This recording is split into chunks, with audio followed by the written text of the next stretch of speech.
बात दे दूं।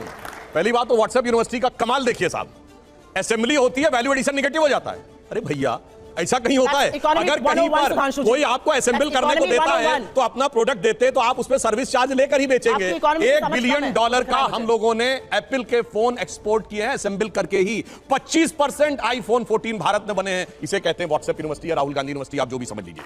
अब दूसरी बात मैं कहना चाहता हूं, दूसरी, अरे भाई आपने हमने आतंकवाद की इतनी घटनाएं उत्तर से दक्षिण तक बता दी। अब दक्षिण कश्मीर के 4 जिलों में रह गया है, वो दिखाई नहीं पड़ा, उसके लिए इनको आंकड़े चाहिए। पर मैं कह सकता हूं हमारी सरकार के किसी नेता ने आतंकवादियों के लिए आंसू नहीं बहाए।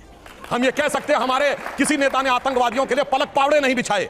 संसद भवन पे हमला हुआ, जिन जाबाजों ने अपनी जान दे दी, उन्होंने, उनके परिवारों ने मेडल लौटा दिए। चूंकि अफजल गुरु को 7 साल तक सर्वोच्च न्यायालय से निर्णय होने के बाद फांसी नहीं दी रही थी, परंतु सोनिया जी की आंख में आंसू नहीं आए, बटाला हाउस के एनकाउंटर के आरोपियों के लिए आंसू आए।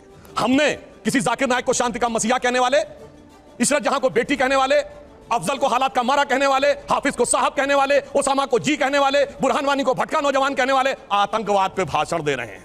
इसलिए उसके ससुर ने बलात्कार किया और मौलवी ने फतवा दे दिया कि बाद से वो अपने ससुर की पत्नी और पति की मां हो गई। और जलवाए जलाल से वो मौलवी साहब विद्यमान थे, चू नहीं बोला। ये इनका महिलाओं के प्रति सम्मान था। हमारे यहां किसी ने नैना साहनी को तंदूर में जलाया, छोड़िए वो सब आरोप प्रत्यारोप। मैं तो 100 बात की बात हैं, आईएसआई के कितने मॉड्यूल्स काम कर रहे थे। और जो आप बता रही हैं वो कहानी तो बहुत पुरानी हो गई।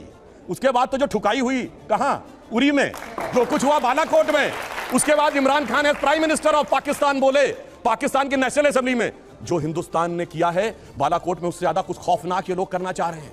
आप ये सोचिए, आप शांति के कबूतर उड़ाते थे और हमने बाज उड़ाए हैं।